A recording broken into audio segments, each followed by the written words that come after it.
Hi everyone, welcome again to another 360 Timmy. Today we're in Haggerston in East London, and my special guest today is Damian Samuels. Hello. Hello. Welcome, Damian. So Damian's an actor of stage and screen. You've probably seen him in many things over the years. He's had roles in Doctor Who, Eastenders, Sherlock, to name but a few. He's also a writer, producer and director. So we're just going to go over his career and the highlights and lowlights, I guess.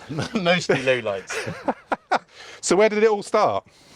Where did the acting bug start from? Acting bug started, well, like every actor, I guess. I was the sort of star turn in all my school plays and amateur productions and stuff. And then I went to the drama at university in Roehampton. And that sort of, was a university course. It wasn't really an acting training course. And then after we left, I just dived head forward into show business, really. And you always wanted to be an actor? Always wanted to be an actor, yeah. I always, I think I just loved performing. There's pictures of me sort of when I'm sort of 3 years old dressed as Charlie Chaplin. So I think even from that moment, I think I've always loved just dressing up. And that's what sort of acting is. It's just dressing up and being silly, really. And what was the first kind of roles? Was it theatre mainly to start with? When I was young, we would do amateur dramatics, musicals, Oliver, Annie, Joseph, all those kind of things.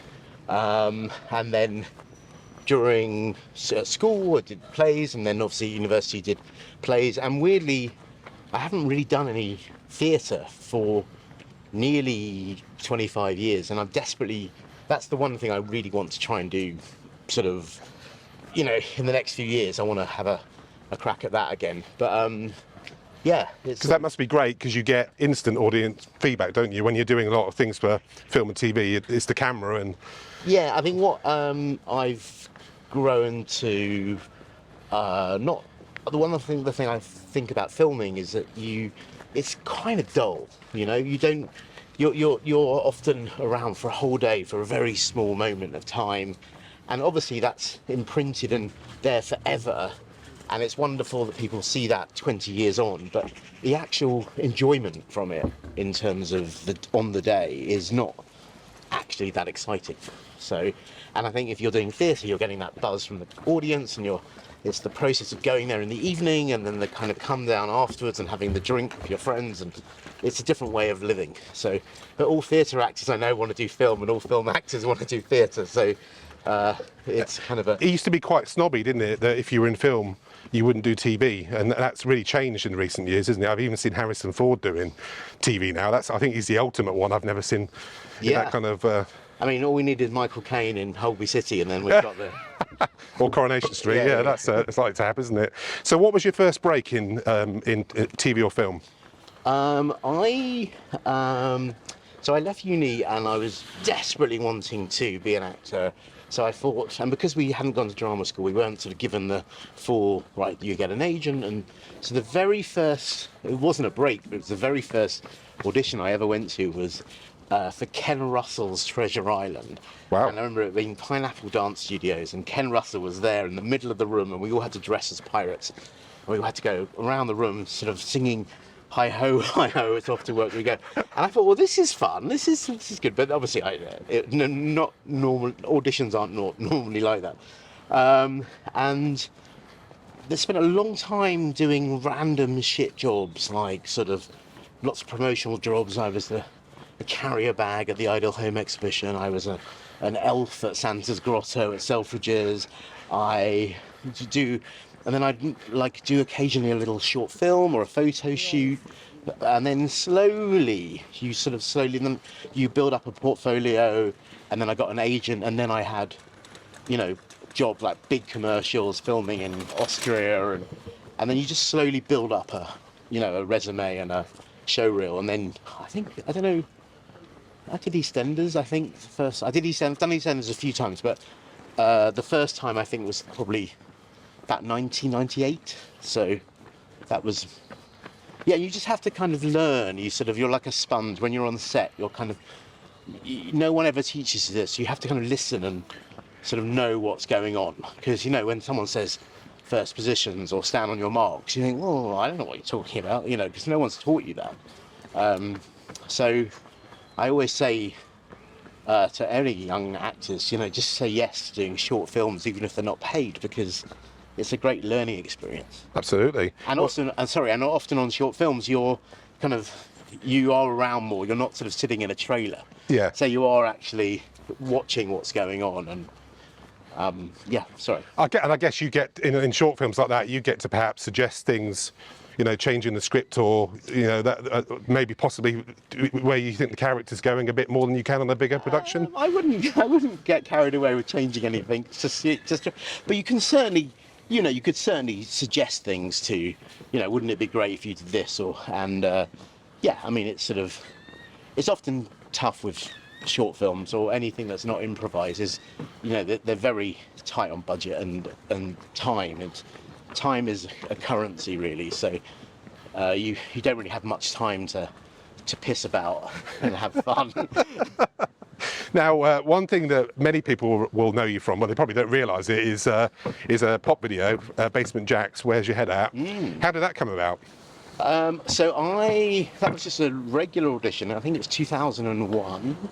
I remember going to the audition and ringing my friend Tim, a different Tim, saying, oh, there's this band called Basement Jaxx, I've never heard of them, what do they do? And he explained who they were, and I think it was just an improvisation at the audition, this being a band manager or an A&R guy. And I remember at the audition there was 2 or 3 quite big actors there who I'm kind of friends with, and I know it was a hot job, but it was like everyone wanted to do it. And I got the gig, and we filmed it in Prague. Oh, very nice. In a it wasn't converted, it was an old mental asylum, and where they still had some patients on one of the floors. Oh, wow. So you never knew who was an extra and who was real. And it was filmed with great directors called Traktor, Swedish guys, and they filmed it in sequence, which was highly unusual. So which is lovely when you're making something, you actually go, well, this is happening after that thing happened. And it was with real monkeys. And when you heard the song for the first time, you know, being on the playback, you were like, this is going to be good. This is going to be a big song. It is a classic song, that, isn't it? That one, it really is. And it won, you know, several awards. MTV. It was always voted one of the scariest moments of all time. And weirdly, even though I've got a beard now and I'm older, fatter, redder, balder, I still get recognised from it, and because it's still being played because it's a classic video. Yeah, so, and we'll put links to some of these videos in the description for the various platforms. So I guess the other kind of big highlight was the resurgence of Doctor Who in was it 2005? You were in that first season in the role. That was quite unique, wasn't it? Yeah, I wasn't Doctor Who. No, I know you weren't Doctor Who. Or the Master. Yeah. Or even a Dalek. Yeah. But that was again. Sometimes you know when you get an audition, you can feel that there's something special about it. I mean, some of them sometimes they're awful, but so I had the audition with the director who I bumped into a couple of weeks ago, a guy called James Hawes, who currently directs Slow Horses on Apple TV. Yep. He's directed many great things, and he's just directed this wonderful movie. Well, it's just premiered at Toronto Film Festival with Anthony Hopkins about the guy that saved loads of kids during the Holocaust. Oh yes, yeah. I bumped into him and Will Smith the other day. Will Smith, the writer of Slow Horses, who I've known for a long time as well. And I texted James going, oh wow, your film's lovely to see you. I can't believe this amazing film's coming out. And I used to know the exec producer of That's Life, where this clip, very famous clip. I remember that. He was in the audience and he didn't realise the children from the kinder transport, wasn't it? Yeah. And were around him. And the executive producer of That's Life is a guy called Richard Wolfe, who I've known since I was a child, with family friends. Richard actually employed James as a researcher on that, so it's come full circle. He's now made a potentially an Oscar-winning film about this guy. Anyway, so James was the director at the read-through in Cardiff, which I think was December 2004. there was an energy in the room. There was Christopher Eccleston, Billy Piper, John Barrowman, and then also Richard Wilson was in my episodes, but he wasn't actually there on the read through. So I said to the producer said, "Would you read in for Richard Wilson?" So I had a lot more scenes with Christopher Eccleston than I would have had just to play my character. I asked if I should do the, "Hey, don't believe it," but they said no. And there was just an energy in the room when you were watching Billy Piper and Christopher Eccleston bounce off each other. You thought, this is good. This isn't just Doctor Who.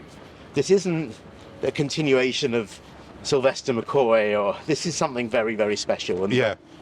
And it was a very small part, but it was just delightful to be involved in something, especially with that first series. And I was in 2 episodes, and it was,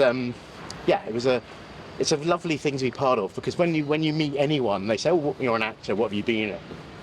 You say Doctor Who, anywhere in the world they've heard of it. So, And that could have been the one series and that was it, but it was obviously spurned where we are today. It's on air. It's bigger than ever now, isn't it? And also interesting enough, this is another name drop, but Mark Gatiss, who I'm friends with, told me years ago that I was one of the very first openly outed gay characters in Doctor Who.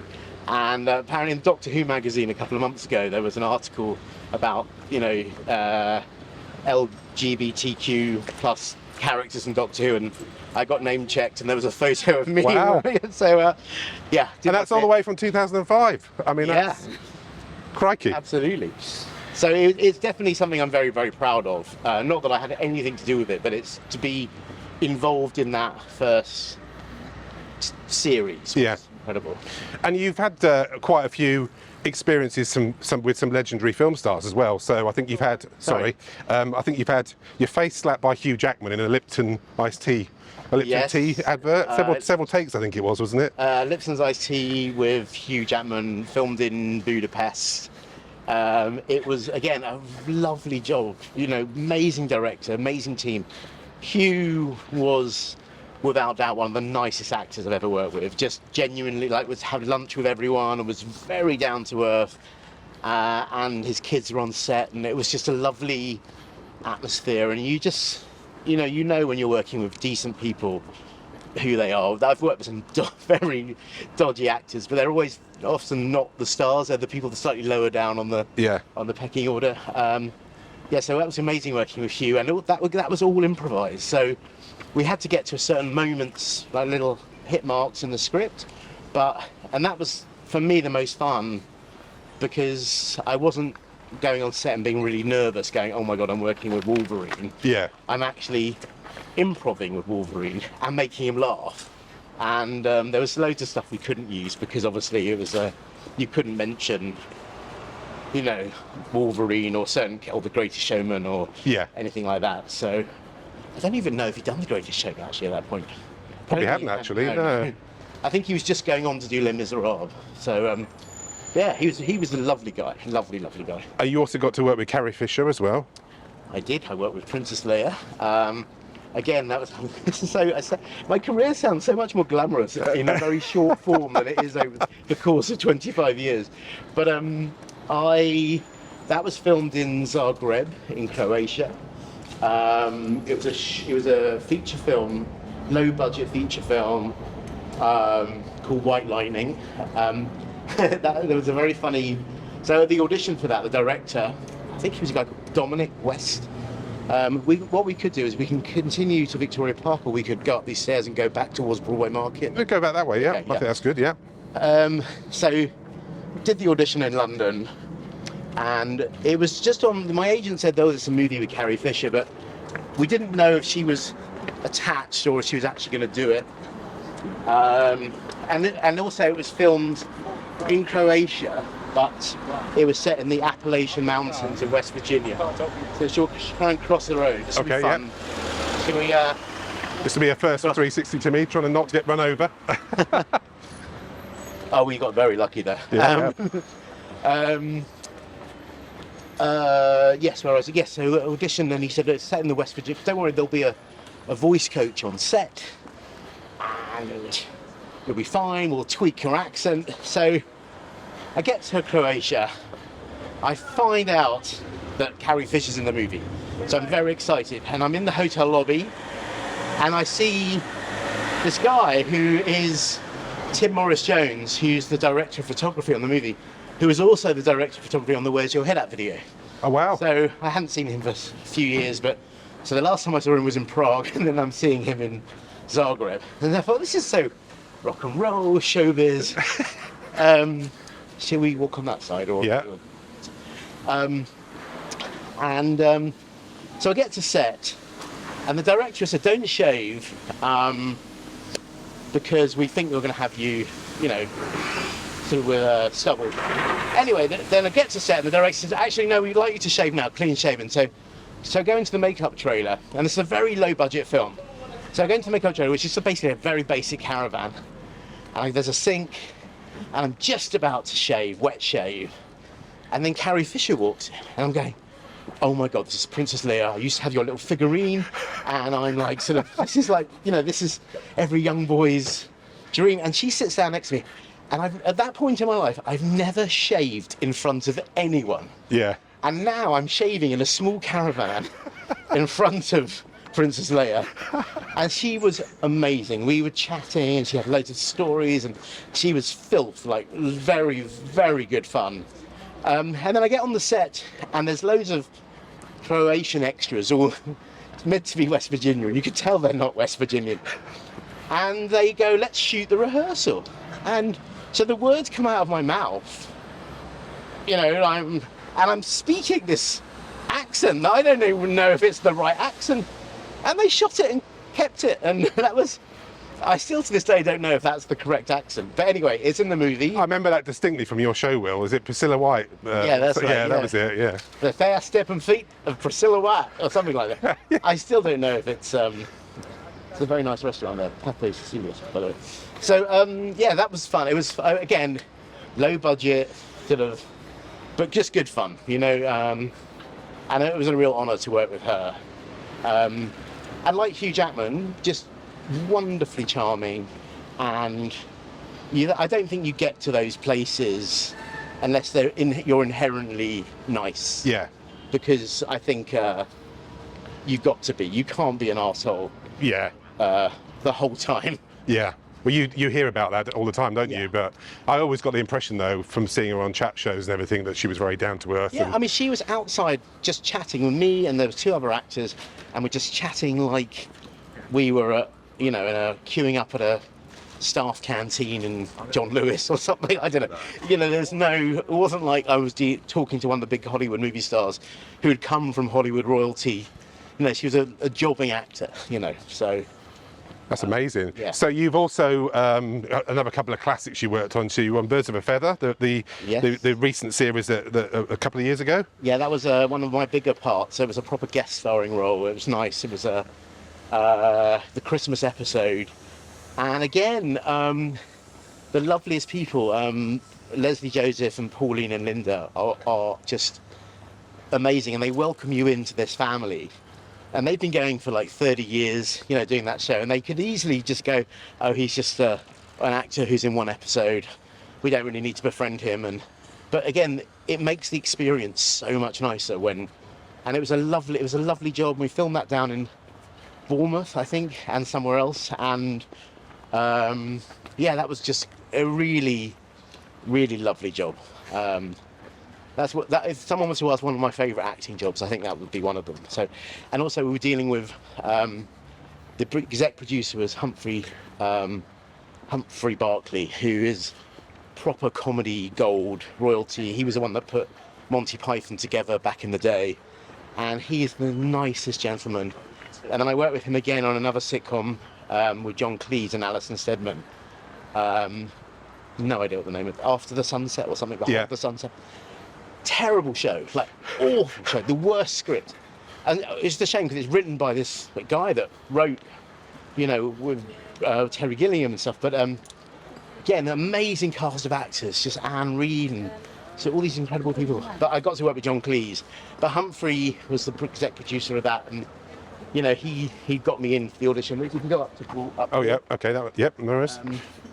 So yeah, that was again, sometimes the actual final product isn't that great, but the experience you have on the show is wonderful. So. I guess that's always sometimes the case, isn't it? Things just don't work out. I mean, that's just... Well, I think with this one, with the Birds of a Feather read through, with the table, what you do as an actor, you do a table read, and although Birds of a Feather wouldn't be the kind of show that I would watch at home, there was a warmth and laughter from around the table, even though the script wasn't, ball-achingly funny. It was, whereas this Hold the Sunset, you could tell we weren't actually getting that many laughs. It felt flat, even though there was all these amazing comedy actors working on it. It didn't feel right.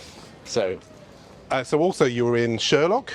in Sherlock, very, very tiny part, and I kind of nearly didn't want to do it because it was such a small part. But my agent at the time said, "Darling, it's Sherlock," and then she was right. And I knew Amanda Abington because I'd worked with her on a radio show, and Martin I'd met at Arsenal many years ago. But the reason, and Mark Gatiss, who I mentioned earlier, he's the exec producer on it, and also the writer of it. You probably know, what's the guy called? Stephen Moffat? Stephen Moffat, yeah. He wrote my Doctor Who episode. Yeah. And when I texted Mark saying, "I've just got a part in Sherlock," and he went, "I know, I cast you." But the great thing about Sherlock was two great things. One, the money was good because they showed it in cinemas on Boxing Day. Oh, wow. And that wasn't in the original contract. So Yeah. there was a lot more money coming in. But also I grew a beard especially for it because it was Victorian London. And later I kept the beard, and later that year I met my then girlfriend, who's now my wife, and I'm convinced if I hadn't have grown the beard I would never have met her. So it was a blessing in disguise. So all thanks to Sherlock? All thanks to no shit Sherlock. So it's interesting about residuals and things like that. I mean, is that you've done quite a bit of work? I guess some stuff like Doctor Who will be repeated, in entirety. But I guess that it doesn't regenerate an awful lot of residuals, does it? Good word, regenerate with Doctor Who. Yeah. It does actually. It certainly did for a while. I don't know if it's kind of lessened. I think a lot of the old contracts you did. Obviously now with what's going on with the writers' strike and the actors' strike, there's a lot of repeat fees and stuff that actors aren't getting paid for. Yeah. So I think like when I went to my very first commercial audition, I met older actors who were sitting there saying, "I bought my house based on from a Guinness commercial." That just doesn't happen now. There's very few big paid jobs. You either got to do a lot of jobs to earn the sort of money you used to earn, or you get very lucky one particular campaign. But in terms of TV, unless you're the major star and you're a reoccurring role and you're in every block being filmed, it's not great dosh. Yeah. So. And that's a theme with acting, isn't it? Because you can be on something like EastEnders or Doctor Who, and everyone assumes you're driving around in a Mercedes and living the high life, but you might be out of work for 6 months before the next job comes along. Well, that's true. I mean, I've got actor friends who have been incredibly successful, like in major Hollywood shows, and now they haven't worked for several years. And unless you're good with money and you save money and you have an alternative job, or I always say to younger kids who might want to be actors, I say, acting's a lifestyle choice. It's not a job. Yeah. So you have to be prepared for massive lows and sometimes not working for a year or two, and also as an actor, you're kind of a puppet, a piece of meat, somebody else, which is why I went on to make my own short films, is that I wanted to be the captain of the ship. I didn't want to be just that person waiting for a job, And I guess you talked about the actor strike. So at the moment, there'll be people who haven't been working for months. Well, I tell you what's really sad is that as an actor, you're always on strike until you get a job.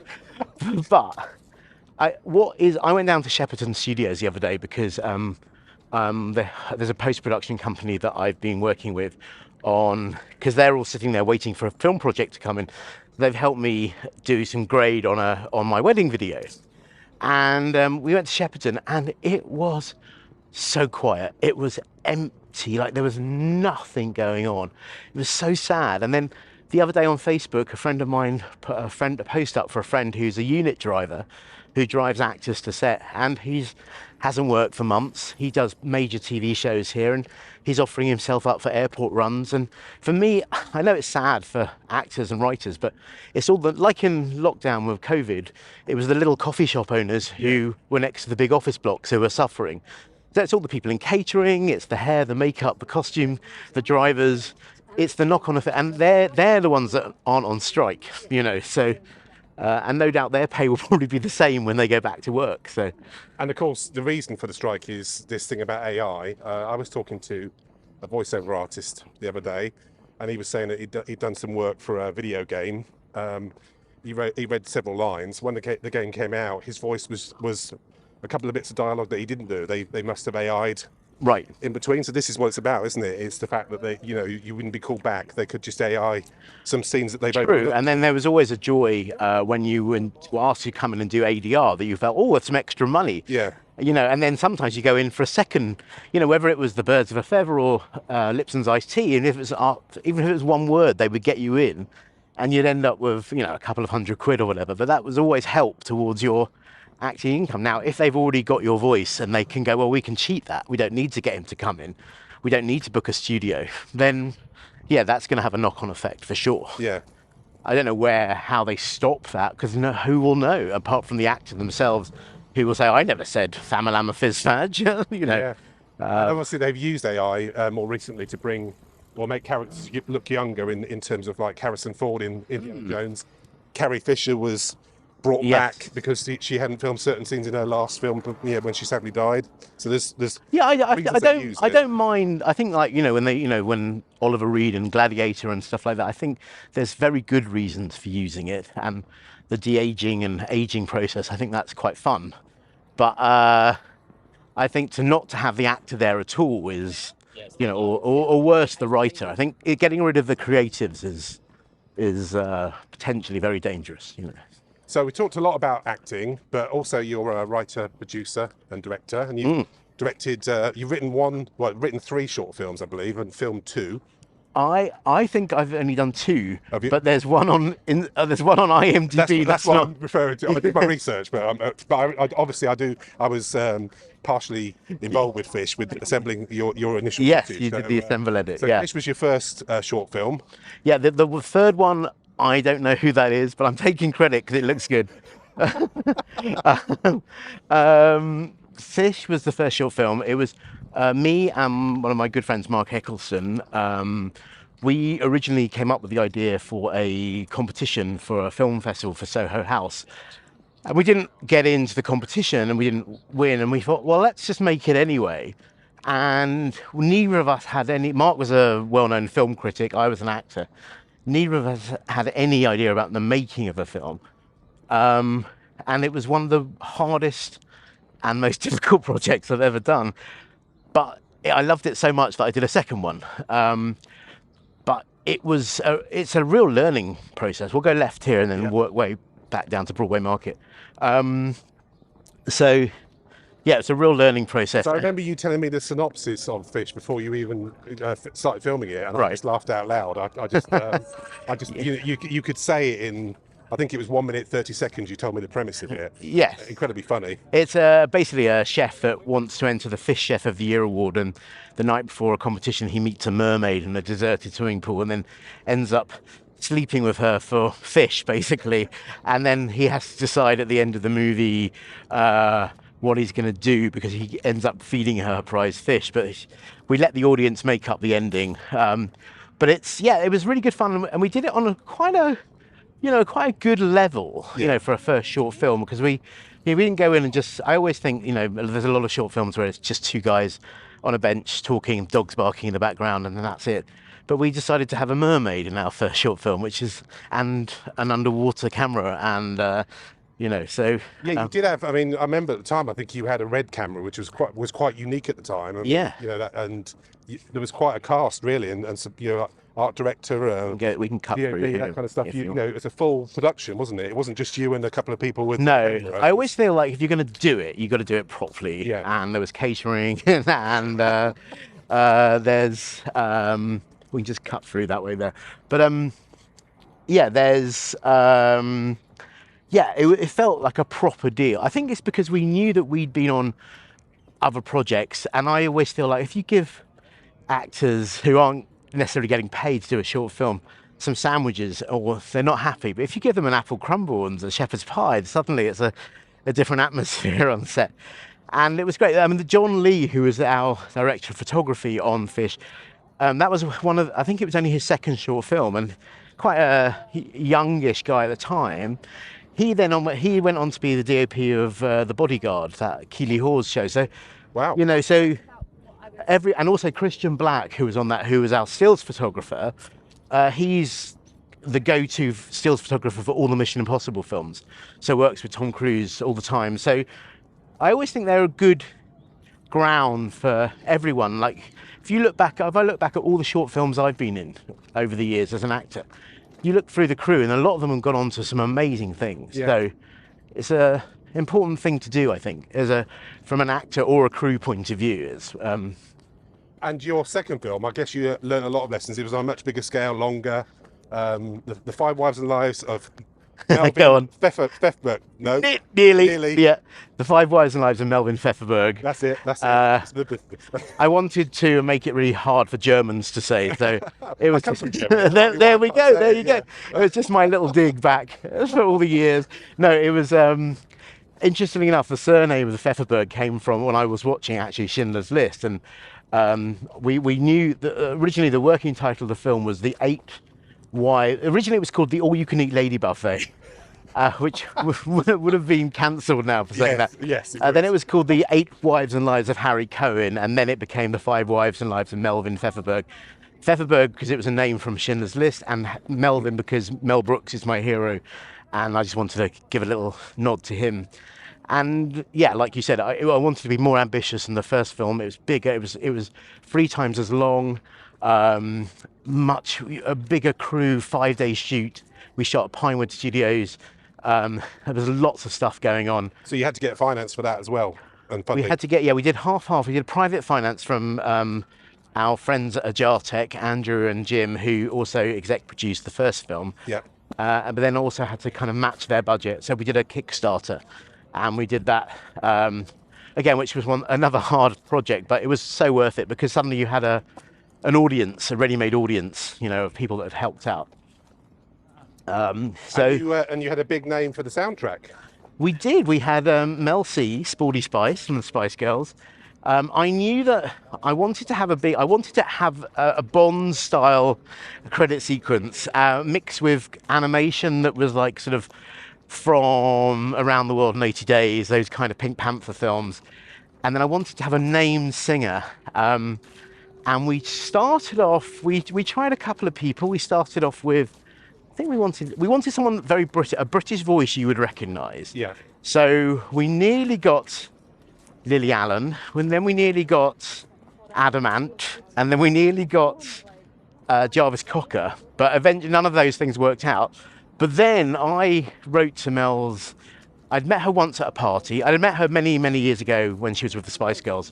Met her at a party at the Brit Awards, and I wrote to her manager, Nancy, and I said, look, we've got this film, here are the lyrics of the song. This is Tim, who wrote the song from the band Think. This is him singing it. We want an iconic voice, and we think Mel, blah, blah, blah. And I wrote to her and didn't hear anything back. And then I wrote again a few weeks later saying, if this is something you consider, we really want to talk to you. And I always think a lot of people give up after, mind the bike, so we just need to, No worries. A lot of people give up after the first email. And I think it's so important to send that second email, because that shows real keenness. Yeah. And she wrote back straight away and said, actually, this is something, if you can give us a few more weeks, this is something that we're thinking about. And I thought, oh my God. And then it was the night after Soho House Festival where I was so hungover. I mean, literally, my mouth was so dry. I got the email from them saying, we're going to do it. And I leaped out of bed and rang. And it was one of the most exciting things because... Best cure for a hangover. Yeah. The best cure for a hangover, get a Spice Girl to say yes. So... To the song. Yeah. Yes, obviously. And it was so giddy. When we recorded, bizarrely, it all comes around because Felix, who's in Basement Jaxx, he actually makes a cameo in the film. He's in the dating sequence. And I asked him if we could use their recording studio to do the song, and he said yes, 100%. So it all came full circle. So and Mel did the song, she did it in a few takes, and she was wonderful, like wonderful. Bizarrely, I think a year or two later, she started having this renaissance, and I don't know if we would have got her. I think we just got that perfect timing of, her not doing that much at that moment. You might have been the spark for that. It might have been, seriously, I mean, just her being in the studio recording again, it might have, she might have just gone, yeah, there's something, I want to do this again. So, and she came to our film premiere as well. So she tweeted out the film and stuff. So she backed it, and bless her, she didn't ask for any money at all. She was just up for it, and she was really wonderful. And it gives it that extra gravitas. When you've got people, and it made everyone else who'd been involved in the film, whether it was crew or actors or the people that are given £5 on the Kickstarter, it validated it for them as well. And you toured that on many festivals. I think it won a couple of awards, didn't it, as well? Yeah, it won a couple of awards. It won one in America, like Best Fantasy Film, and in Rhode Island, I think it was. It played quite a few festivals all over the world, in Japan. We had a wonderful screening in Italy, where they loved it. I mean, what's so wonderful about it is virtually a silent film. So the laughs, the comedy, it gets laughs in the same places in all the countries. Is that? I'm a curious question here, because I've watched a lot of short comedy films. They don't have a lot of dialogue in. Is that because it does a worldwide tour of festivals, and is that what it's about, or is it just the comedy aspect? For me, I think for me, I wanted to make a film that kids and adults could watch and laugh at the same things or different things, but and also in different countries. And you go back to, I'm not comparing myself to Charlie Chaplin, but you go back to Laurel and Hardy and Charlie Chaplin and these wonderful. They were always Mr. Bean as well, very popular around the world. Benny Hill. It's just like, I know it's not the woke thing to say Benny Hill's wonderful, but the comedy timing of some of these things are just pure magic. And so yeah, it was in the back of my mind that if we can make someone in Japan and Italy laugh at the same joke, then the job's done, really. So, would you like to do another short film? I've said no originally because the amount of effort that goes into a short film is, especially the last one, it felt like we could have made a feature film. Yeah. The budget we had, the amount of actors we had, the crew we had, and I don't know if the payoff, the work involved is good enough for the payoff that you get back. Having said that, after a few years of not having made one, I am going to do one next year, and I won't say what the idea is now, but it's the first idea that I've written I'm actually really excited about, and I'm hoping to do that early next year. So. I'm very excited to hear about that when that comes up. Just to say that the links to Damian's 2 short films will be also on the description on the various podcast platforms as well. Finally, Damian, what's the future hold for you then? What are you up to now? Where do you see yourself in 5 years? Well, I still like acting, but I've decided to not do it as much, in terms of I will do it when it comes in, when it's the right thing. I'm not letting it rule my life, because I always find that it's a way, it kind of, I don't know, suffocates you slightly, because you have to be available the whole time. Yeah. So I've got a little business that I run, that's a seasonal business. I will be making short films. There's another couple of projects that I'm working on at the moment, and it's just trying to find a nice balance of of travel and having lots of time drinking tequila on sun lounges. So, yes. You're very much enjoying life. Now, I want to say thank you very much for today. Pleasure. You said before I came out on this, my life's very dull. This has been one of the longest 360 Timmies we've ever done, because there's just so much great material. Well, also, you never find an actor who doesn't want to talk about themselves. No, exactly, I guess. But no, you are particularly fascinating, and thank you so much for today. Great. Oh, my pleasure. So nice to see you, and I love your shirt, by the way. Thank you. That's good, yeah. 360 Timmy shirts. See you again soon. Bye bye.